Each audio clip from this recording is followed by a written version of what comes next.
তানিয়ার উপর অত্যাচার করার সময় কুসুম বাণী পুলিশ নিয়ে গিয়ে এবার কুসুম আর বিদ্যুৎকে উচিত শিক্ষা দিয়ে তানিয়াকে নিজের কাছে নিয়ে আসলো।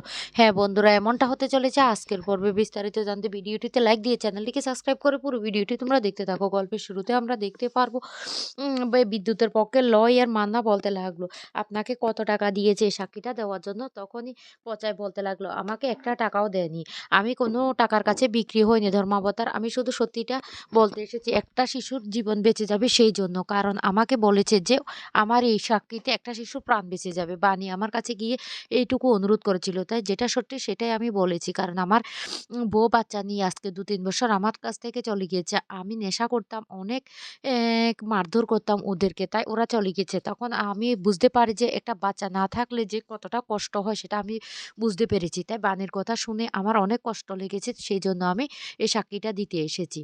এ কথা বলার সাথে, সাথে জজ সাহেব তখন বলতে লাগলো, মান্নান আপনার কি আর কোনো প্রশ্ন জিজ্ঞাসা করার আছে? তখনই মান্না বলতে লাগলো, না আমার আর কোনো প্রশ্ন জিজ্ঞাসা করার নেই। তখন বাণীর পক্ষে লয়ার বলতে লাগলো, ধর্মাবতার এবার তো আপনি সবটা বুঝতে পেরেছেন যে সমস্ত কিছুর পিছনে ওই বিদ্যুৎ আর কুসুমেরই হাত।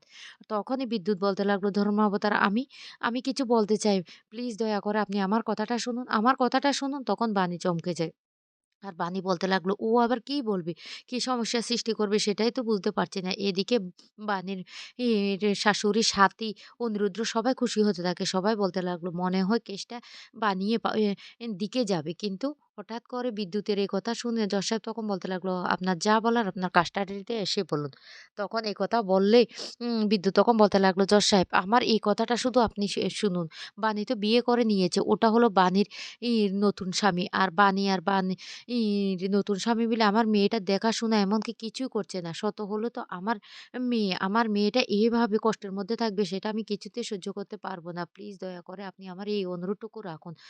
আমার রক্ত বইছে তানিয়ার শরীরে। তাই তানিয়াকে আমার কাছে ফিরিয়ে দিন। একথা বলতে বানে তখন দাঁড়িয়ে পড়ে আর বলতে লাগলো, কিসের রক্তের কথা বলছো?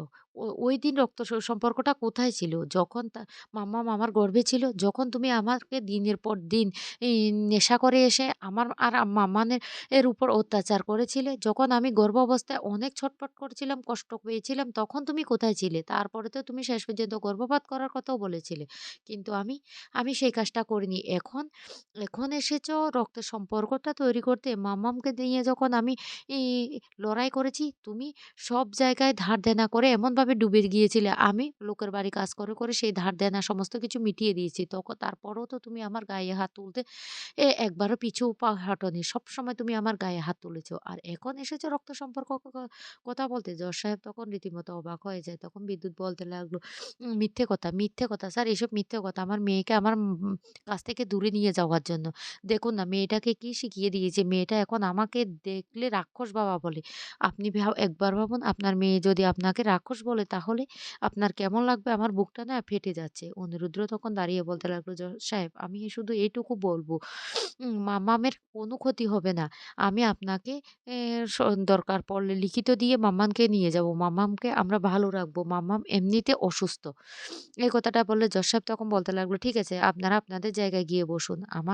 আমি কি করব সেটা আমি বিবেচনা করব। বিদ্যুৎ তখন বলতে লাগলো, জজ সাহেব এইটুকু অনুরোধ অন্ততপক্ষে রাখুন। আমার মেয়েকে আমার কাছে দিয়ে দিন। জজ সাহেব তখন বলতে লাগলো, হ্যাঁ, আমি ২ পক্ষের লয়ারকে বলছি।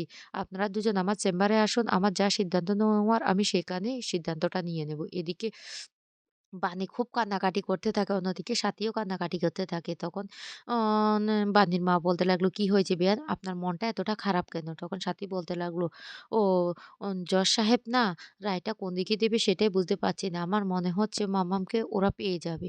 তখন খুব কান্নাকাটি করতে থাকে বিদ্যুতের মা। আর সেই মুহূর্তে বিদ্যুৎ তখন চলে আসে সেখানে আর বলতে লাগলো, "এবার কি করবি বানি? কি করবি? তোর মেয়েটাকে কি করে আটকাবি? দেখ কোর্টের অর্ডার আমি পেয়ে গেছি। এবার মাম্মাম আমার। আমার মেয়েকে আমি নিয়ে যাব। কিন্তু মাম্মাম তখন বিদ্যুৎকে দেখে খুব কান্নাকাটি শুরু করে আর বলতে লাগলো, "রাক্ষস, রাক্ষস, রাক্ষস আমাকে নিয়ে যাবে মা। আ মাম তুমি আমাকে বাঁচাও।"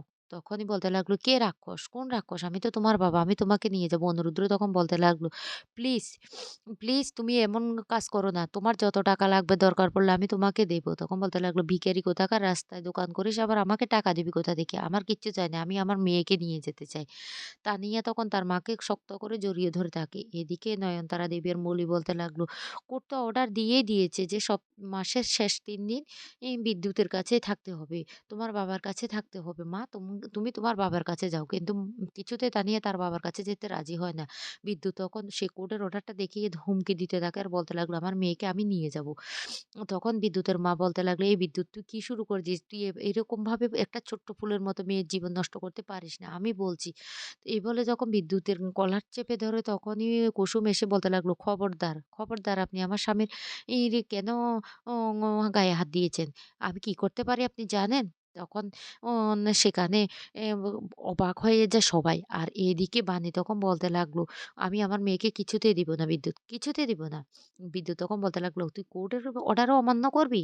এই বলে জোর করে তানিয়াকে কোলে তুলে নিয়ে চলে যেতে লাগে। তখন সবাই চিৎকার করে কান্না করতে থাকে। এদিকে অনিরুদ্ধও মাম্মাম, মাম্মাম বলে চিৎকার করে কান্না করতে থাকে। অন্যদিকে অনিরুদ্ধ সে কারো কথা না শুনে বিদ্যুৎ তানিয়াকে কোলে করে জোর করে সেখান থেকে নিয়ে যেতে লাগলো। তানিয়া তখন চিৎকার করে কান্না করতে থাকে আর বলতে লাগলো, "মাম্মাম তুমি আমাকে বাঁচাও।" বানি তখন কি করবে কিছুই বুঝতে পারে না। বানি তখন বলতে লাগলো, "বিদ্যুৎ, বিদ্যুৎ তুই আমার মেয়েটাকে দিয়ে যা, আমার মেয়েটাকে দিয়ে যা।" কিন্তু বিদ্যুৎ কোনো কথাই শুনে না। অন্যদিকে পুলিশ বিদ্যুৎকে বলতে লাগলো, "শুনুন বাচ্চাটার উপর যেন কোনো টর্চারিং না হয়। এটা যদি আমরা শুনতে পাই তাহলে কিন্তু আপনাকে কিন্তু অ্যারেস্ট করতে আমরা বাধ্য হব।" এদিকে অনিরুদ্র বারবার আটকানোর চেষ্টা করে বিদ্যুৎকে কিন্তু কিছুতে আটকাতে পারে না। সে তানিয়াকে জোর করে নিয়ে চলে যায়। তখনই চিৎকার করে কান্না করতে থাকে বানি আর অনিরুদ্র। এরপরে পিছন, পিছন ছুটতে থাকে। কিন্তু ও সেই তানিয়াকে ওরা বাড়িতে নিয়ে যায়। আর নিয়ে গিয়ে বলতে লাগলো, "চুপ, একদম চুপ। আমি তোমার বাবা। আমাকে বাবা বলবে। তুমি চিৎকার চেঁচামেচি করছো কেন? কেন চিৎকার চেঁচামেচি করছো?" কিন্তু উম ওই তানিয়া কিছুতেই কান্না থামাতে চায় না। কুসুম তখন অনেক কথা বলতে থাকে যে তাকে ভালো, ভালো খাবার দেবে, আইসক্রিম দেবে কিন্তু কিছুতেই কান্না থামে না। তখনই কুসুম প্রচন্ড রেগে যায়। এদিকে অনিরুদ্র ও এমনভাবে তাকায় যে তখন তানিয়া আরো ভয় পেয়ে যায়। তানিয়া তখন ভয় পেয়ে শুধু কান্নাই করতে থাকে। কুসুম তখন বলতে লাগলো, "এই মেয়েটাকে নিয়ে তো আচ্ছা মুশকিলে পড়লাম।" এদিকে অনিরুদ্র আর বানি চলে আসে ওদের বাড়ির দরজার সামনে।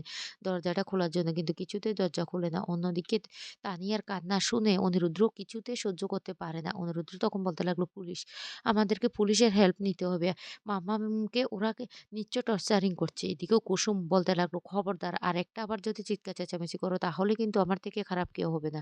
এদিকে বিদ্যুতের মাই পুলিশ নিয়ে হাজির হয় সেখানে আর বলতে লাগলো, "দরজাটা এক্ষুনি খোল। না হলে না হলে কিন্তু তোর সমস্ত কুকীর্তি আমি পাড়ার লোকজন সবাইকে বলে দেব। পাড়ার লোকজন না তোকে পাড়াতেই টিকতে দেবে না।" তখন বাধ্য হয়ে বিদ্যুৎ দরজাটা খোলে। আর দরজাটা খুলে দেখতে পায় যে তানিয়ার ঠাস করে চোয়ার মারে কুসুম। এটা দেখে প্রচন্ড রেগে যায় বানি। বানি তখন কুসুমকে উচিত শিক্ষা দিয়ে বলতে লাগলো, "তোর এত বড় সাহস তুই আমার মাম্মামের গায়ে হাত তুলেছিস?" এদিকে পুলিশ নিয়ে বিদ্যুতের মা সেখানে হাজির হলে পুলিশ তখন বলতে লাগলো, "এতটুকু ছোট বাচ্চার গায়ে আপনি কি করে হাত তুলতে পারলেন? আপনাদেরকে এক্ষুনি অ্যারেস্ট করব।" তখন ভয় পেয়ে যায় কুসুম আর বিদ্যুৎ। তো বন্ধুরা কেমন লাগলো আজকের পর্বটি অবশ্যই কমেন্ট করে জানাবে।